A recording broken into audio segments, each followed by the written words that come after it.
Coming up, the Brooklyn Nets get back to the business of losing basketball games, falling to the Utah Jazz over the weekend with the Miami Heat on tap. We take a look back at Ben Simmons' performance and what it means as the Nets move forward. We dive in, coming up next.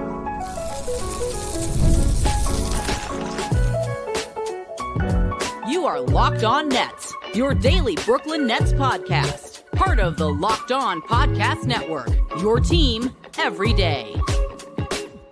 Yes, my friends, it is the Locked On Nets podcast, right here on the Locked On Podcast Network. It's your team, the Brooklyn Nets, every single day. He's Doug Norrie. I'm Adam Armbrecht. We thank you, as always, for making us your first listen of the day. We are 100% free on all those great platforms. And let you know, the NFL playoffs are almost here, but it's not too late to get in on the regular season action with FanDuel, because right now, new customers can finish the season strong with $250 in bonus bets if your first $5 bet wins. Visit FanDuel.com to get started today. And Doug, where we get started is me finally vanquishing the negative emotions of beating the Toronto Raptors and all of the things that it probably doesn't really mean in the end.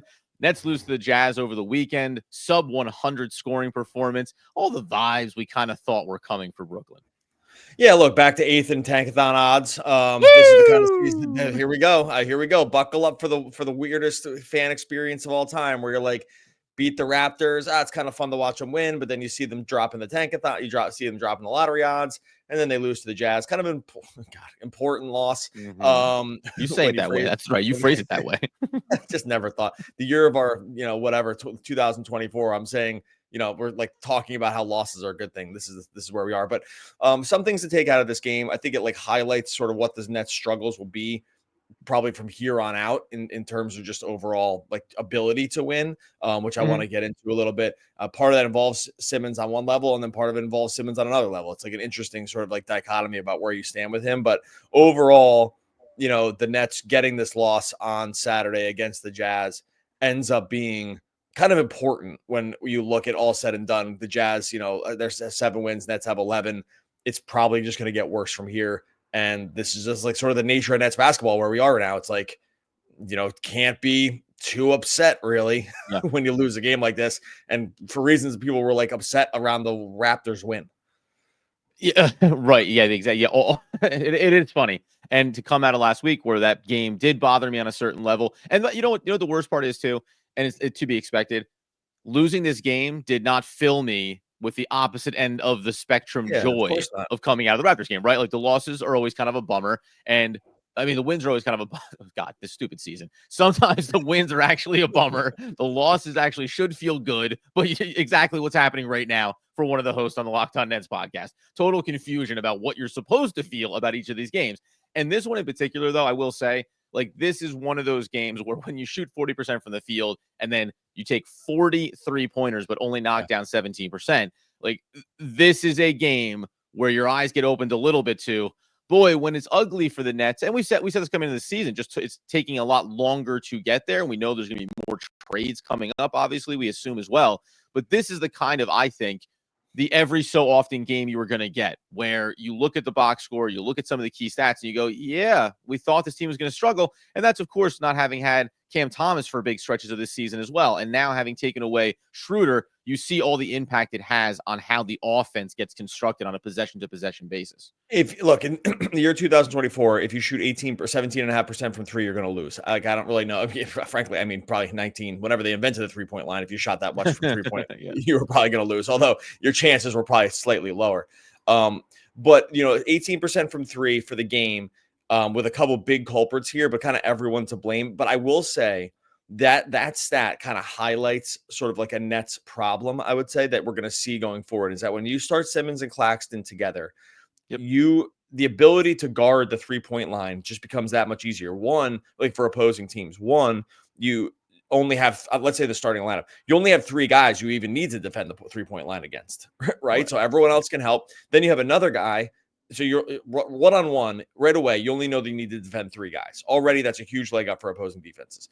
2, the one of the guys, so you're like, okay, well, maybe we don't have to protect the 3-point line, but we really got to make sure he doesn't get downhill to the rim. Simmons does a little bit more of that, but he's still not a huge threat to do it. And so, and you don't have a pick and roll, ball handler that can really unlock Claxton. So yes, you could say they ran bad from 3 with that group, but you're never going to get any makes from Claxton and Simmons. So that's zero. Those are 0. That's zero. Miss all the shots, make all the shots. What is it? Miss all the shots you don't take or whatever. I got it. But like, and you're like, okay, but just like function, like from a function standpoint, those guys are never going to shoot threes. And then because they don't shoot threes, it's just going to make it so much easier to defend everyone else that does shoot threes. And so I just think that this is just going to be sort of the problem. Yeah, they ran bad. You're not going to shoot 18%, but it wasn't like they were generating these like high volume of open looks either. Right. And they just weren't going down. Like some of these were tough shots. Some of these were just sort of like end of the shot clock grenades. Like they're just going to have this problem going forward. And it stems from basically playing a 5-man starting unit that on a basketball level doesn't really make any sense, right? Like, or for this day and age, it doesn't make sense. You have 2 guys in Simmons and Claxton who don't, if they're not standing in the restricted area, they don't shoot. And when that's the case, like, good luck. That's just not how modern basketball works. And to your point, it's amplified as you say, modern basketball. Okay, fine. We'll talk about it a little bit. 5 of 10 for Claxton, 5 of 11. We're going to talk about Ben Simmons more here. They can buy. They had good, percentages from the field. Yeah. They don't take any 3-point shots, obviously. So this is literally, it's the simple math equation of 3s are worth more than 2s, and 2 guys that are, by a box score perspective, having successful games. Great. You're also not doing the most important thing in the modern NBA. And look, here's the thing. Sorry to interrupt you. 3-pointer is just worth 50% more than 2. It's like that's what it is. I know, people sometimes can't do people that struggle with it because they think 3 is just a little more than 2, right? Like it's like, oh, it's just one. It's like it's just one more. And if we're talking about 101 compared to 100, like that is the case. That's essentially 1% more. When it's 3 points to 2 points, it's 50% more. And so you can have 2 guys that shoot essentially 50% from the field, but if those are just 2-pointers and everyone else is shooting 3s, and your team's not making them because it's harder because they only know you're going to shoot 2s, the math stops working. That's it. The math stops working in favor of your team. Sorry to interrupt you. No. And then on top of that, when you talk about facilitation and opening up some of these guys in the best possible way, well, there's no more Dennis Schroder. And now it's Keon Johnson. And it's not a knock on him, but that job is different and harder and not accomplished as easily, right? So you now put all these elements into it. And of course, Noah Clowney also gets to start in this game too. So I think this is also a part of it. I will say under Jordi Fernandez, you expect things to get tweaked and worked on. And I think that there will be, even in some of these lineups that we maybe fundamentally disagree with, Nick Claxton and Ben Simmons sharing the floor together, you'll still find better games using lineups that you don't look at and go, this is exact combination we're looking for. But functionally, you're always going to come back to these issues. And oh, by the way, this is a game that you lost on the road, 105-94, and you're talking about it being a game where you're playing the Utah Jazz, a 7-win team, right? 7-20. This is not a team. This is not playing the Cleveland Cavs where you go, take away Schroeder. Good Lord, what a nightmare. And what is this going to look like going forward? These are other bad teams that still have a better functional lineup, at least as it stands right now. Obviously, Nets have injuries and also trade rumors swirling around them. Coming up here in a second, let's talk about Ben Simmons.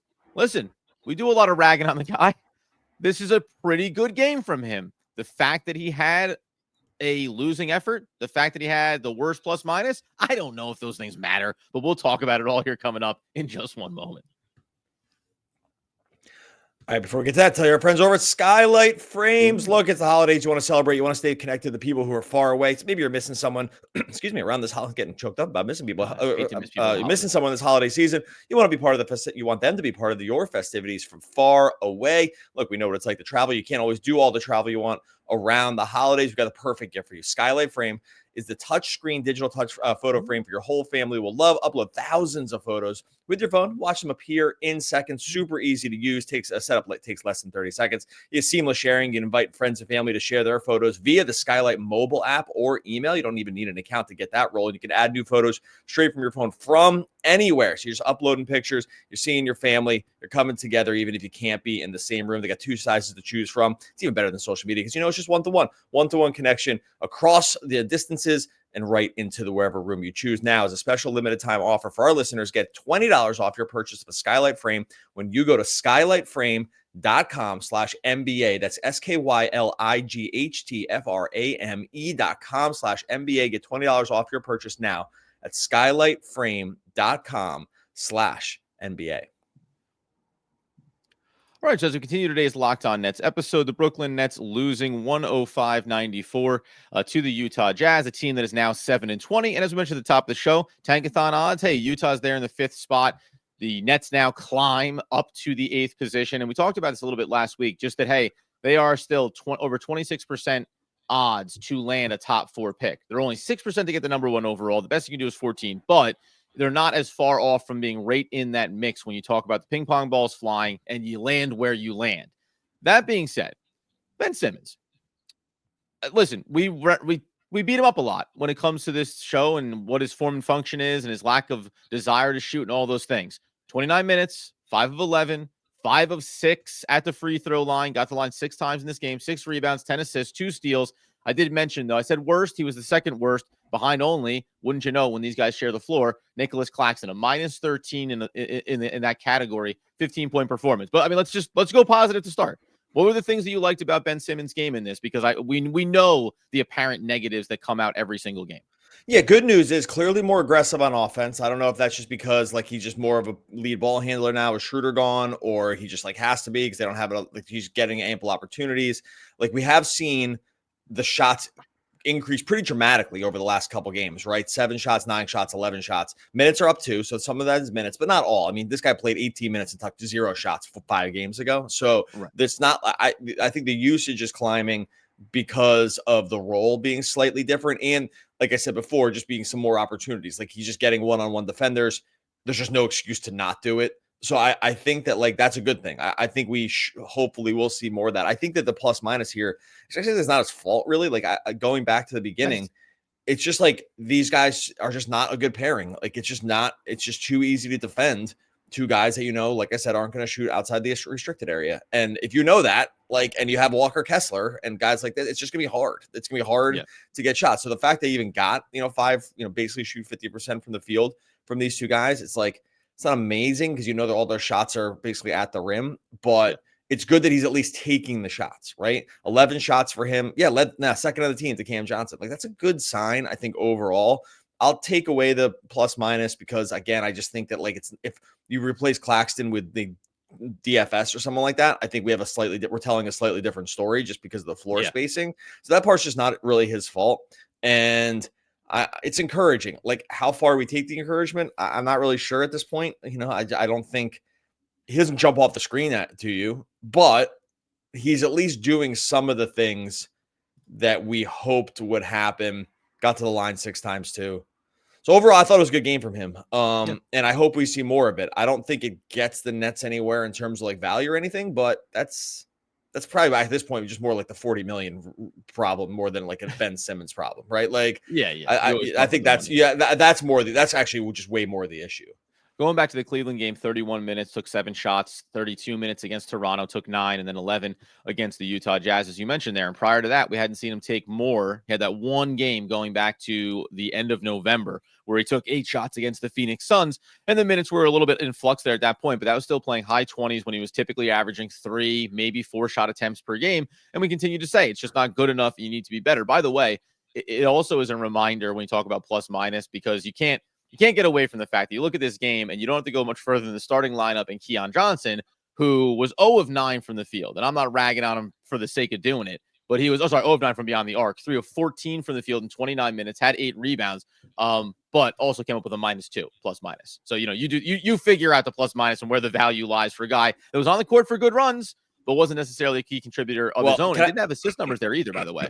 He just hasn't been very good. There's just no other way around it. Like the stats have been really, really bad for him. And this is a shame because you thought, look, he's 22. You think this is he's going to get a chance to kind of like take more shots in this offense, like which just happened. He's up to 6.5 shots a game in 18 minutes. Like he's taking shots, he's starting, but it just isn't happening for him. Like he is right now. Yeah, he's 28% from 3. That's just, you can't survive in the NBA at 6'5", like 6'5", 190 pounds.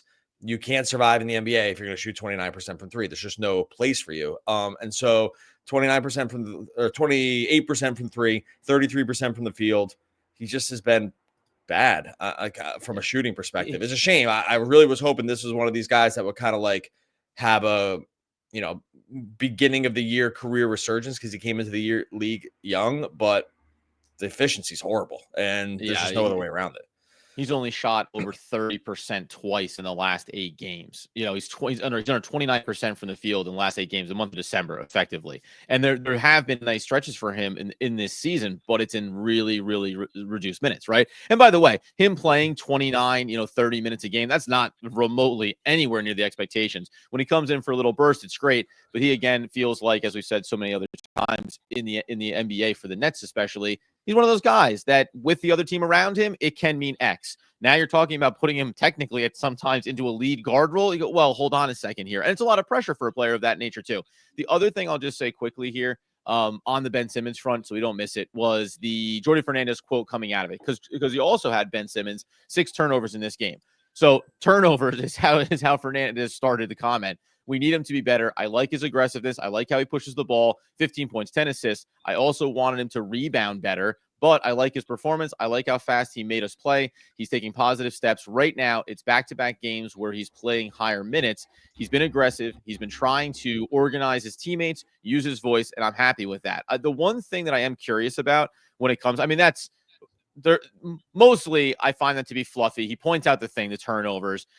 We've seen this all season. Fernandez does tell you his honest assessment, but this wasn't overly aggressive. There's no point to bring up the entirety of what has been, Ben Simmons as a Brooklyn Net, as opposed to playing faster. Fernandez said that all year he wants to do that. My only curiosity is whether or not how far he will take his expectations of Ben Simmons as you compare it to, say, Dennis Schroder before he left. We need Dennis. He's the organizer. We talked about him being a vocal leader, clearly an energy guy. It's a lot for Ben Simmons to shift into that mentality, regardless of what the outcome of the season is going to be. If Jordi Fernandez is going to look and say, well, you now need to be the new vocal leader on the offense because you're going to be our primary ball handler now. You're going to be playing bigger minutes. We can't have you kind of come and go or fade or not be aggressive, not make the right basketball plays. That isn't going to work under Jordi Fernandez, regardless of what the wins and losses say. It's not going to work. I don't think it's going to reduce his role at all. It's because it's not like they have world beaters coming in off the bench. And that's behind the balance, him. Right? That's the problem here a little bit. Yeah, I think when the bench is Shake Milton, and that's literally the only guard. There's no other guards on the bench behind him. Until Cam Thomas Cam Thomas is not going to he's going to start, right? So I just don't think. I don't know what you do. I think the turnovers to some degree, especially if you look back at this game. 6 turnovers, I equate them a little bit to a quarterback who pushes the ball down the field a lot, and they're just going to they're just going to have more interception. They're going to have more interceptions just because of the nature of the aggressive style that they're playing, as opposed to just a guy with a 2-yard average depth of target or something like that. And it's oh, okay, well, he's never going to throw interceptions because it's all the line of scrimmage. I think that's a little bit of Simmons. It's not all, because he also defaults to passing in situations that he should just do something else. And so that's also going to lead to more turnovers. So I don't want to totally let him off the hook, but I do think the nature of some of his turnovers are just him being ultra aggressive and trying to find a lane and an angle that just doesn't exist. So I don't want to, I'll let him off the hook a little bit on that, because I do think the nature of his passes look different than many other players because he has the ability to make a lot of passes that other guys don't. And that will just lead to turnovers. If it's right basketball play and turnover, that's okay. It's the ones we talk about defaulting to a pass when it should be a drive, right? When turnovers are a byproduct of players not being prepared for you to jettison an outlet pass from 2 feet from the rim, which wasn't the case for Ben on Saturday night. Coming up here in a second, Miami's on tap. They've had their own kind of rumors swirling about what they're up to when it comes to trades and Jimmy Butler and the deadline, what to expect heading into the Monday night tilt as we prepare for the holidays as well. We'll do that all to close things out in just one moment. I'll let you know today's episode is sponsored by Built Rewards. If you're a renter, listen up. It's a total game changer. Thanks to Built, you can now earn points on rent payments just like you do with groceries or travel. Paying rent now comes with serious perks. Completely free to join. You can earn valuable Built points on your rent every day and everyday spending. No extra cost. You can redeem those points towards flights, hotel stays, even future rent payments. I got over 500 airlines, 700,000 hotels. I didn't even realize there was this many hotels in the world. 700,000 hotels just in their program. Possibilities are endless. You can access unique experiences that are exclusive to Built members. Look, you can use these points for travel. You can turn those you can turn the rewards into rent payments. If you're already paying rent, why not make it work for you? It's that easy. Start earning points on rent you're already paying by going to joinbuilt.com joinbuilt.com/LockedOnNBA. That's joinbuilt, BILT.com/LockedOnNBA. And make sure you use our link to know that we sent you. Don't wait. Start earning rewards today.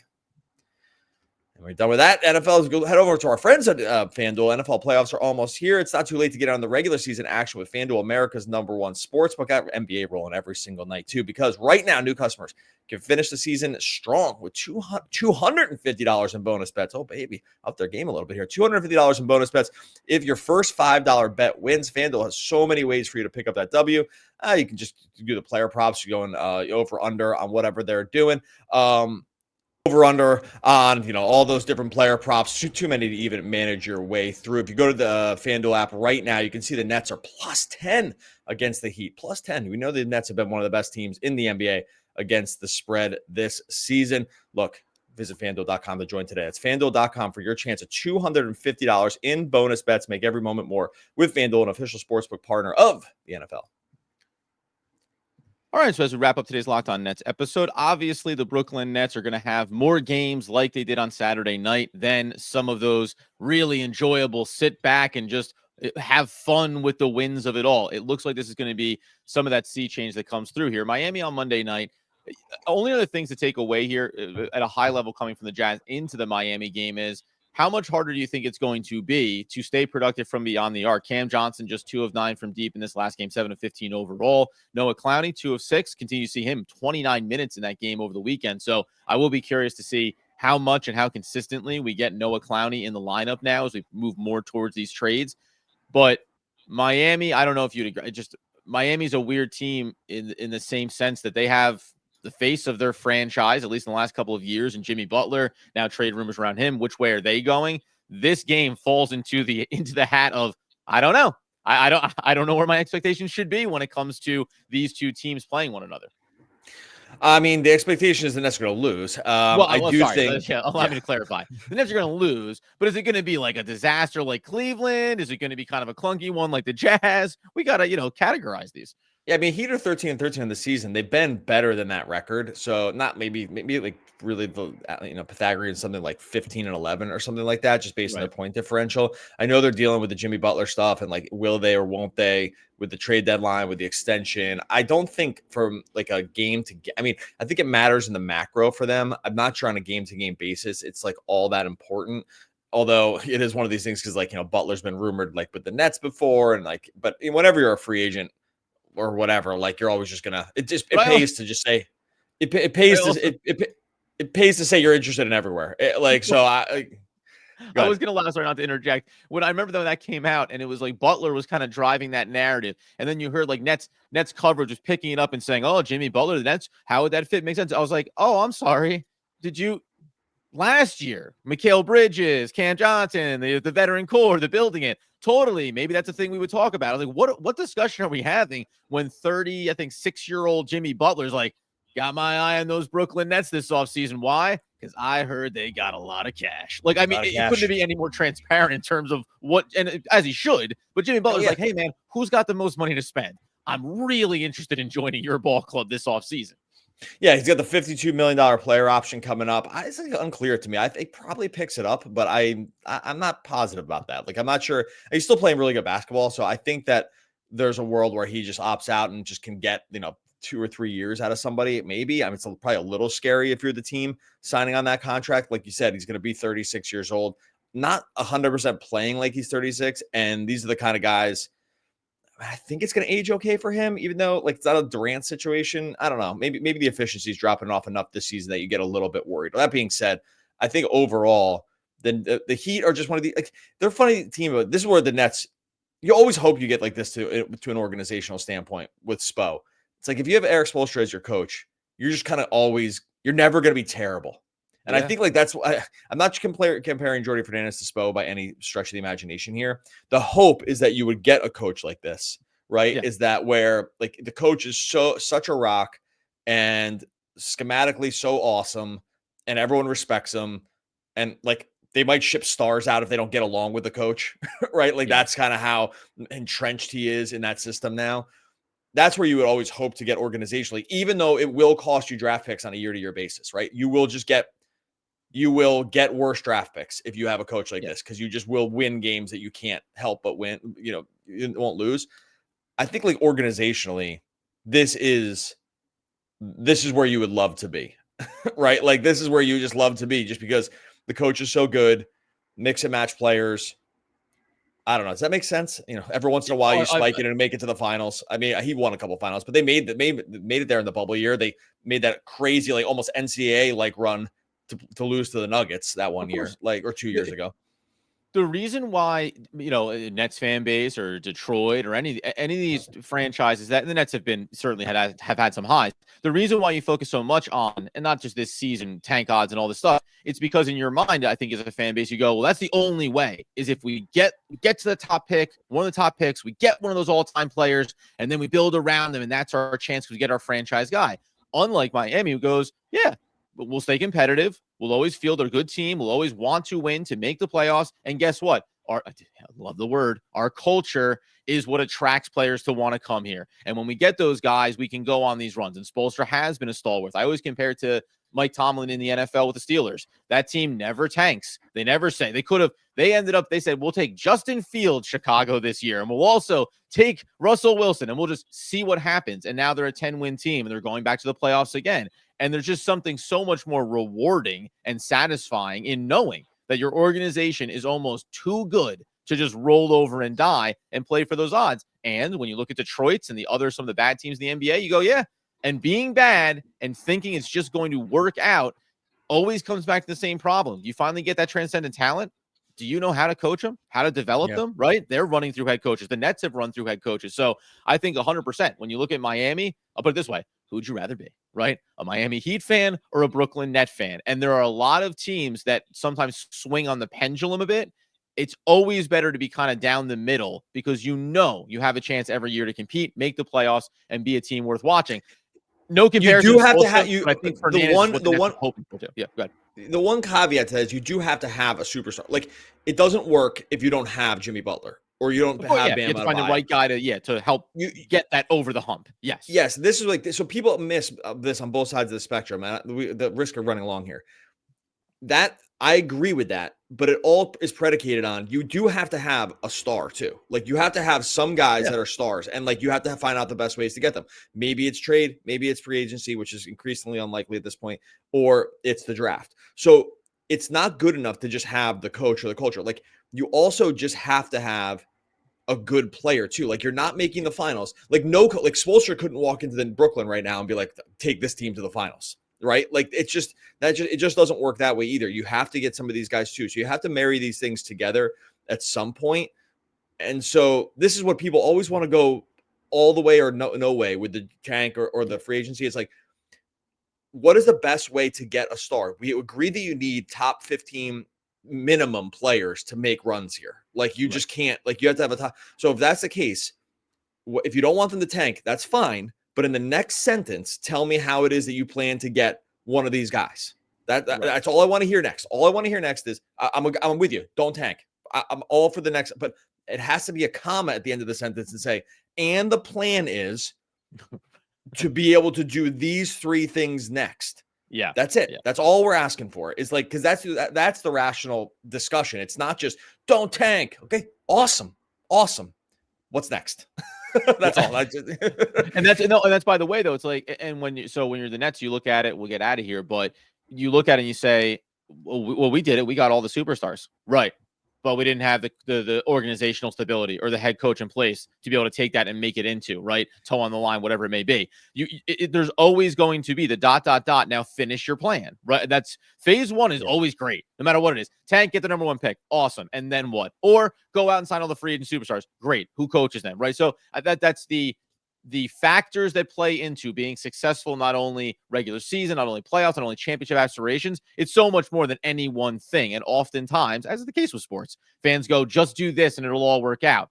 I got way more examples where the one phase plan never pans out relative to actually having organizational stability and growth like we see from certain teams around the league. Most times it doesn't work out. Here's the other harsh reality is, look, there's only one championship every year. And there's only 4 teams that can make this, the conference finals. So all of a sudden, the math is just usually not going to be in your favor, right? Like if you're just if this is where you are, if you say like you're predicating your success on making it to the conference finals, okay, that's great. You have 12% chance to do that or whatever it is, like 13% chance, right? Like, so if you have, that means 87% of the time it's just not working out for you. So that's that's why those Bucks went so hard for that in-season tournament cup, baby, just to make sure you get one of those in the trophy case, because you never know how it's going to pan out. 87% of the time it's pretty much not working out for you. And that's not even going championship. That's just going, let's get to the semifinals where we can see the championship, right? Like, I don't know. 100% of the time watching our show. Oh, dude, what a transition out of here. Make sure you subscribe wherever you listen on podcast. I'm stumbling at the end here, buddy. Yeah. I got thrown off because Adam texted me that I was talking too fast in the middle of the show, and now I'm all thrown off. It'd be a nice little note to help get us back on. It's like walking up to someone mid at bat and telling them the swing looks a little weird. It's like, well, what do you think's gonna happen next? Now that you told me mid at bat that the swing looks weird, what are you expecting to happen on the next pitch? Because home run? No, no good. That's not how it works. All right, subscribe wherever you listen to the podcast. Subscribe over on YouTube as well. The good times of today are the sad thoughts of tomorrow. I might disagree with that, but it is Bob Marley. Oh, one of the all-time great poets. We're back again tomorrow talking more Brooklyn Nets basketball. Basketball.